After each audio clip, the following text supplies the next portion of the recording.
एक नया topic lecture number 5 unit number 4 हम लोग डिस्कस कर रहे हैं। That is law of conservation of energy. हम लोग 9th क्लास में, 10th क्लास में और अभी 11th क्लास में इस लॉ को बार बार पढ़ रहे हैं। केमिस्ट्री में आप लोगों ने law of conservation of mass पढ़ा होगा। फिजिक्स में हम लोग law of conservation of energy पढ़ते हैं। कंजर्वेशन का मतलब होता है that means something can not be created और something can not be destroyed. यही हमारा है law of conservation of energy. ये कहता है कि एनर्जी को ना तो हम लोग बना सकते हैं और ना ही हम लोग एनर्जी को डिस्ट्रॉय कर सकते हैं। ओवरऑल जो वर्ल्ड है उसकी एनर्जी जो है वो हमारे पास में कांस्टेंट है। लेकिन ये भी सच्चाई है कि आज तक टोटल वर्ल्ड की जो एनर्जी है हमारे पास में वो कितनी है ये काउंट नहीं हुई है, या फिर ये कह सकते हैं कि total energy of the world till point can not be measured. हम लोग डिस्कस करते हैं कि किस प्रकार से एनर्जी जो है वो एक फॉर्म से लेके दूसरे फॉर्म में हम लोग कन्वर्ट कर सकते हैं, लेकिन ओवरऑल जो एनर्जी रहेगी हमारे पास में वो कांस्टेंट रहेगी। तो एक सिचुएशन लेते हैं हम लोग। एक ऑब्जेक्ट है जो ए नाम की हाइट के ऊपर है। इस ऑब्जेक्ट को यदि मैं ए पॉइंट से छोड़ता हूँ तो ये ऑब्जेक्ट जो है एक्सेलेरेशन ड्यू टू ग्रेविटी की वजह से डाउनवर्ड डायरेक्शंस में गिरना शुरू हो जाएगा। एट एनी इंस्टेंट ये ऑब्जेक्ट जो बी पॉइंट पे पहुंचेगा, वहाँ पे जब बी पॉइंट पे पहुंचेगा तो ये ऑब्जेक्ट ए से लेके बी तक कुछ डिस्प्लेसमेंट कर लेगा और उस डिस्प्लेसमेंट को हमने बोला है एक्स। क्योंकि ए पॉइंट पे ऑब्जेक्ट की ग्राउंड से जो टोटल हाइट है वो हमारे पास में एच है, इसलिए जब ऑब्जेक्ट बी पॉइंट पे पहुंचेगा तो ग्राउंड से उसकी टोटल हाइट जो है वो बच जाएगी एच माइनस का एक्स, क्योंकि ए से लेके बी तक ऑब्जेक्ट ने एक्स नाम का डिस्प्लेसमेंट किया है। हम लोग ये कैलकुलेट करना चाहते हैं कि एनर्जी जो है यदि कंजर्व्ड है तो ए पॉइंट पे जितनी एनर्जी है उतनी एनर्जी हमारे पास में बी पॉइंट पे होनी चाहिए और उतनी ही एनर्जी हमारे पास में सी पॉइंट पे होनी चाहिए। दैट मीन्स यदि हम लोग ये कहें कि ए पॉइंट पे इस ऑब्जेक्ट के पास में एक एनर्जी है जो कि पोटेंशियल एनर्जी है, यदि सी पॉइंट की बात करेंगे तो उस पॉइंट पे पोटेंशियल एनर्जी जो है ऑब्जेक्ट के पास जीरो हो जाएगी, लेकिन उस ऑब्जेक्ट के पास में मैक्सिमम काइनेटिक एनर्जी होनी चाहिए। क्योंकि हम लोग ये जानते हैं कि एनर्जी जो है वो कन्वर्ट हो रही है one form to the another form, इसलिए पोटेंशियल एनर्जी जो है ए पॉइंट की should be converted to the kinetic energy at point C. So let us try to solve expressions for it. So let us consider a object at point A. तो ए point पे उस object की जो velocity होगी वो zero होगी, क्योंकि ए point पे ऑब्जेक्ट जो है वो रेस्ट पोजिशंस पे है। That's why velocity of object is to be consider zero. तो काइनेटिक एनर्जी निकालते हैं ए पॉइंट पे। तो हम लोग जानते हैं काइनेटिक एनर्जी का फॉर्मूला होता है हाफ एम वी स्क्वायर। क्योंकि वेलोसिटी जीरो है इसलिए हम लोगों ने जीरो पुट किया और काइनेटिक एनर्जी हमारे पास में आ जाएगी जीरो। पोटेंशियल एनर्जी की बात करते हैं ए पॉइंट पे, तो एच नाम की हाइट है ए पॉइंट पे और जी यहाँ पे एक्सेलरेशन ड्यू टू ग्रेविटी है, एम यहाँ पे मास ऑफ द ऑब्जेक्ट है, तो पोटेंशियल एनर्जी आ जाएगी M G H at point A. Total energy at point A हम लोग निकालना चाहते हैं। तो हम लोग ये जानते हैं कि बच्चों टोटल एनर्जी जो होती है हमारे पास में मैकेनिकल एनर्जी कहलाती है, और मैकेनिकल एनर्जी में दो एनर्जी काउंट होती है, that is equal to kinetic energy plus potential energy. तो यहाँ से काइनेटिक एनर्जी की वैल्यू पुट करेंगे और पोटेंशियल एनर्जी की वैल्यू पुट करेंगे तो हमारे पास में आ जाएगी total energy at point A is equal to M G H. Let us consider कि ऑब्जेक्ट जो है अभी ए पॉइंट से फ्री फॉल होना शुरू हुआ, means we did not applied any kind of the force at point A. Object starts to free falling and reaches to the point B. तो हम लोग ये जानते हैं जब ऑब्जेक्ट इनिशियल पोजीशन से लेके इसकी इस पोजीशन तक पहुंचेगा फाइनल पोजीशन तक और कुछ डिस्प्लेसमेंट कवर करेगा तो हमारे पास में एक इक्वेशन ऑफ मोशन आती है, that is equal to V minus U V one का स्क्वायर माइनस यू वन का square is equal to 2as। यहाँ पे जो u है वो इनिशियल वेलोसिटी है, और हम लोग ये जानते हैं कि इनिशियल वेलोसिटी जो ऑब्जेक्ट की थी वो हमारे पास में रेस्ट थी, तो that is u equal to 0। A जो है हमारे पास में वो है एक्सेलेरेशन ड्यू टू ग्रेविटी, तो ए की जगह हम लोग पुट कर सकते हैं जी, क्योंकि जी जो यहाँ पे इंडिकेट करता है ग्रेविटी को। ऑब्जेक्ट ने कितना डिस्प्लेसमेंट किया है, तो ऑब्जेक्ट ने एक्स नाम का डिस्प्लेसमेंट किया है, तो डिस्प्लेसमेंट जो है उसकी वैल्यू हो जाएगी एक्स। सारी की सारी वैल्यू हम लोग इस इक्वेशन के अंदर पुट करते हैं, तो यहाँ से u की वैल्यू 0, a की value acceleration due to gravity बन जाएगा, डिस्प्लेसमेंट x बन जाएगा, और v की वैल्यू हमारे पास में आ जाएगी 2gx। काइनेटिक एनर्जी हम लोग जानते हैं एट पॉइंट बी पे काइनेटिक एनर्जी हम लोग निकाल रहे हैं, तो kinetic energy at point B which is equal to half M v1 का स्क्वायर। यहाँ पे v1 की वैल्यू पुट करेंगे तो 2gx यहाँ से पुट कर देंगे, 2 से 2 कैंसिल, और ये वैल्यू आ जाएगी हमारे पास में mgx। पोटेंशियल एनर्जी जो है हम लोग बी पॉइंट के ऊपर काउंट करना चाहते हैं, तो पोटेंशियल एनर्जी जो है बी पॉइंट पे एच माइनस का एक्स बची है, तो फॉर्मूला हमारे पास में होता है पोटेंशियल एनर्जी का mgh, तो यहाँ से mgh माइनस का एक्स हम लोग पुट करेंगे, mg का अंदर मल्टीप्लाई करेंगे, मल्टीप्लाई करने पे हमारे पास में ये आ जाएगा। टोटल एनर्जी हम लोग निकालना चाहते हैं, that is equal to kinetic energy plus potential energy का सम, तो काइनेटिक एनर्जी हम लोगों ने यहाँ से उठा के पुट कर दी, पोटेंशियल एनर्जी का फॉर्मूला हम लोगों ने ये रख दिया, mgx से mgx कैंसिल हो जाएगा, और हमारे पास में बच जाएगा mgh। मतलब कि बी पॉइंट पे जो टोटल एनर्जी होगी, बी पॉइंट पे जो टोटल एनर्जी होगी वो होगी इसके पास में mgh। बच्चों ए पॉइंट पे जो था, ए पॉइंट पे भी हमारे पास में टोटल एनर्जी mgh आई, बी पॉइंट पे भी टोटल एनर्जी mgh आई। ठीक है, तीसरा हम लोग केस देखते हैं, केस नंबर 3, जब ऑब्जेक्ट जो है सी पॉइंट पे पहुंचेगा, मतलब ग्राउंड स्टेट के ऊपर पहुंचेगा, तो ऑब्जेक्ट जो है बी पॉइंट से फ्री फॉलिंग है, तो उस टाइम पे ऑब्जेक्ट की जो हाइट है वो टोटल हाइट हो जाएगी ऑब्जेक्ट की h, क्योंकि final height minus initial height minus final height जो है टोटल हाइट हमारे पास में h बन जाएगी। तो यहाँ से हम लोग ये जानते हैं कि V square minus U square is equal to 2as होता है, V square minus U square is equal to 2a की जगह हम लोगों ने ग्रेविटी पुट कर दिया, एक्सेलेरेशन ड्यू टू ग्रेविटी, और जो डिस्प्लेसमेंट है ऑब्जेक्ट के लिए वो हो जाएगा h, क्योंकि ऑब्जेक्ट ने जो है यहाँ से लेके टोटल जो डिस्प्लेसमेंट किया यहाँ तक वो किया है एच डिस्प्लेसमेंट किया है। वैल्यू पुट करेंगे काइनेटिक एनर्जी की हाफ एम वी स्क्वायर की वैल्यू आ जाएगी 2gh।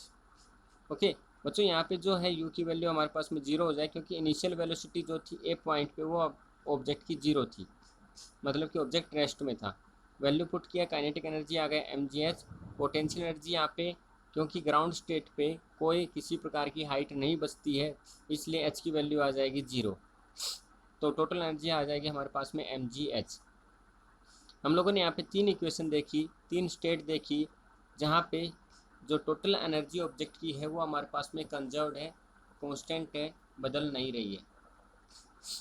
तो यहाँ से एक चीज़ समझिए, जब ऑब्जेक्ट ए पोजिशंस पे था तो उसके पास में पोटेंशियल एनर्जी मैक्सिमम थी, काइनेटिक एनर्जी 0 थी, लेकिन जब ऑब्जेक्ट सी पोजिशंस पे आएगा तो उसके पास में काइनेटिक एनर्जी मैक्सिमम होगी और पोटेंशियल एनर्जी 0 होगी।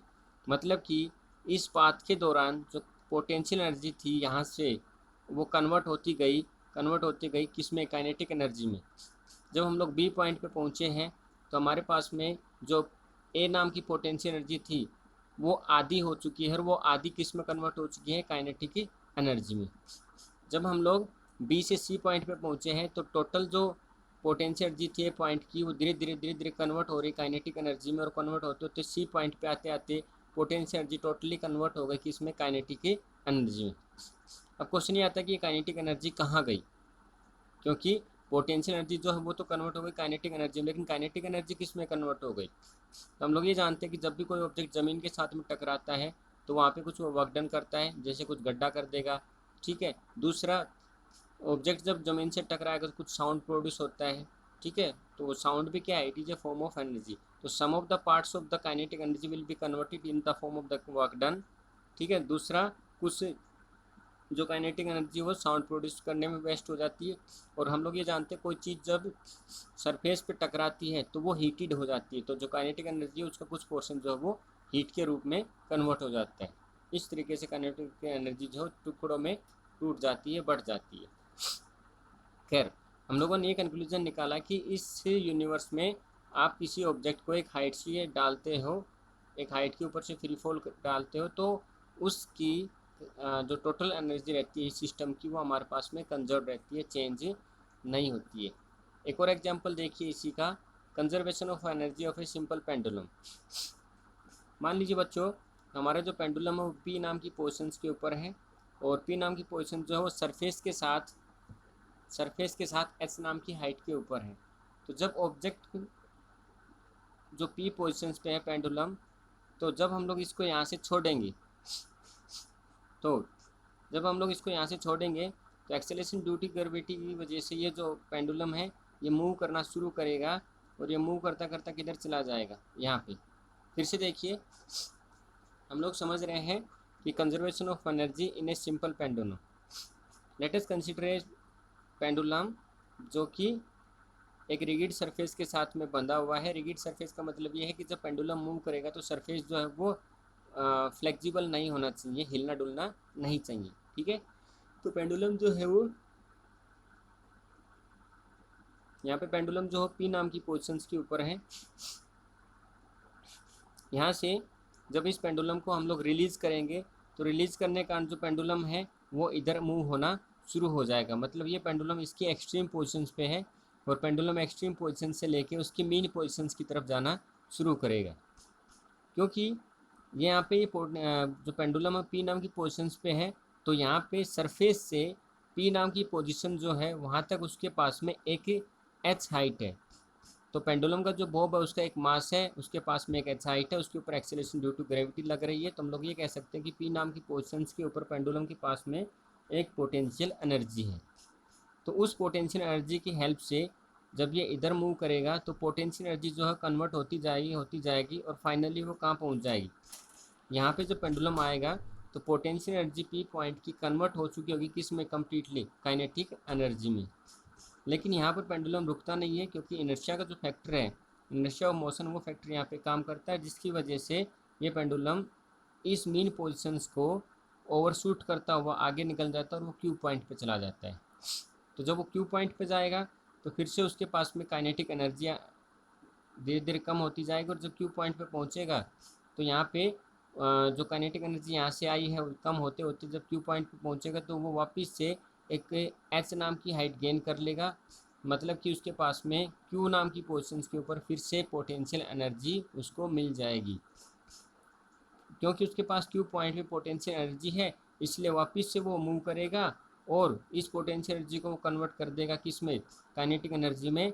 और मेन पोजीशंस के ऊपर उसके पास पोटेंशियल एनर्जी जो थी क्यू पॉइंट पे वो कन्वर्ट हो चुकी होगी मेन पोजीशंस पे, मतलब इस पॉइंट पे काइनेटिक एनर्जी में।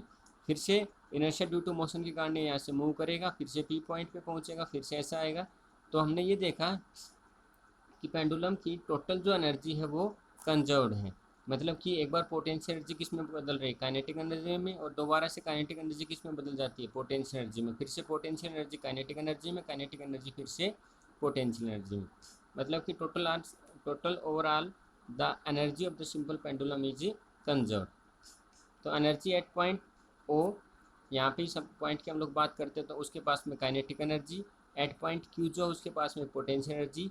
तो that means potential energy is equal to the kinetic energy, that is the, क्योंकि एम जी एच जितना है, जितनी इसकी हाइट होगी उतना यहाँ से तो वेलोसिटी जितनी ज़्यादा होगी, ठीक है भाई, जितनी पी पॉइंट की हाइट ज़्यादा होती जाएगी उसके यहाँ से जो पेंडुलम के मूव करने की, मतलब यहाँ से गुजरने की जो स्पीड है उतनी ज़्यादा होगी, तो काइनेटिक एनर्जी भी उतनी ज़्यादा होगी। तो एम जी एच जो है वो किसकी कुल आ गया यहाँ पे, हाफ ही एम वी स्क्वायर के। ये हमारा क्या है, law of conservation of energy, ठीक है। इसका यदि हम लोग एक ग्राफ में देखें तो यहाँ पे जो है हम लोग पोजीशन बना लेते हैं, और यहाँ पे जो है हम लोग एनर्जी बना देते हैं, और ये जीरो पोजीशन है। तो ये जो ग्राफ है ये कुछ हमारे पास में इस तरीके से बन जाएगा कि आप इसको ऐसा समझिए कि यहाँ पे अब यदि हम लोग पोजीशन बनाएंगे तो एक लाइन हम लोग ऐसी ड्रॉ कर लेते हैं और एक लाइन हम लोग ऐसी ड्रॉ कर लेते हैं, ठीक है। ऐसी लाइन ड्रॉ करने का उद्देश्य ये है कि हम लोग एक लाइन पे जो है पोटेंशियल एनर्जी बना देंगे, और एक पॉइंट जो है उस पर हम लोग काइनेटिक एनर्जी बना देंगे। तो काइनेटिक एनर्जी और पोटेंशियल एनर्जी बना देने से फ़ायदा ये होगा कि जब काइनेटिक एनर्जी जीरो होगी तो उस टाइम पे हमारे पास में मैक्सिमम पोटेंशियल एनर्जी होगी। जब पोटेंशियल एनर्जी जीरो होगी तो उस टाइम पे हमारे पास में काइनेटिक एनर्जी जीरो होगी। तो इस पॉइंट पे हम लोग काइनेटिक एनर्जी बना देते हैं और इस पॉइंट पे हम लोग पोटेंशियल एनर्जी बना देते हैं। कैसे, देखिए, ये एक पोजीशन मानिए कि जब हमारे पास में, मान लीजिए एक पोजीशन है सी, ये एक पोजीशन है हमारे पास में ए, ओके। तो इस ग्राफ को हम लोग ऐसा बना सकते हैं कि ये पोजीशन हमारे पास में ए आ जाएगी, ये सी आ जाएगी, ठीक है। तो देखिए बच्चों, जब ए नाम की पोजीशन है हमारे पास में, तो ज़रा इसको ध्यान दीजिएगा, इसको ध्यान दीजिएगा। ए नाम की पोजीशन हमारे पास में सबसे टॉप मोस्ट पे है, मतलब यहाँ पे पोटेंशियल एनर्जी मैक्सिमम होगी, और सी नाम की पोजीशन पे काइनेटिक एनर्जी मैक्सिमम होगी। Potential energy maximum, kinetic energy maximum C point पे। अब इस ग्राफ को समझिए, हमारे पास में सी पॉइंट जो है उस पॉइंट पे जो पोटेंशियल एनर्जी है ये इधर से इधर इंक्रीज हो रही, तो सी पॉइंट पे पोटेंशियल एनर्जी जीरो होगी, जबकि सी पॉइंट पे पोटेंशियल एनर्जी मैक्सिमम होगी इस पॉइंट पे। देखिए, सी पॉइंट पे का पोटेंशियल एनर्जी मिनिमम होगी और सी पॉइंट पे काइनेटिक एनर्जी मैक्सिमम होगी। उसी प्रकार से जब ए पॉइंट की बात करते हैं, ऊपर वाले पॉइंट की, सबसे ऊपर वाले की, उस पॉइंट पे जो काइनेटिक एनर्जी हमारे पास में होगी वो जीरो होगी और पोटेंशियल एनर्जी हमारे पास में मैक्सिमम होगी। तो ये जो ग्राफ है, ये ग्राफ ये इंडिकेट करता है कि यदि एक घट रहा है तो दूसरा बढ़ रहा है, और दूसरा बढ़ रहा है तो पहला घट रहा है, ठीक है। इस तरीके से हम लोग समझ सकते हैं कि law of conservation of energy जो है वो प्रूफ है, यहाँ प्रूफ हो गया है। That means overall the atmosphere energy जो है हमारे पास में कंजर्व्ड। ओके।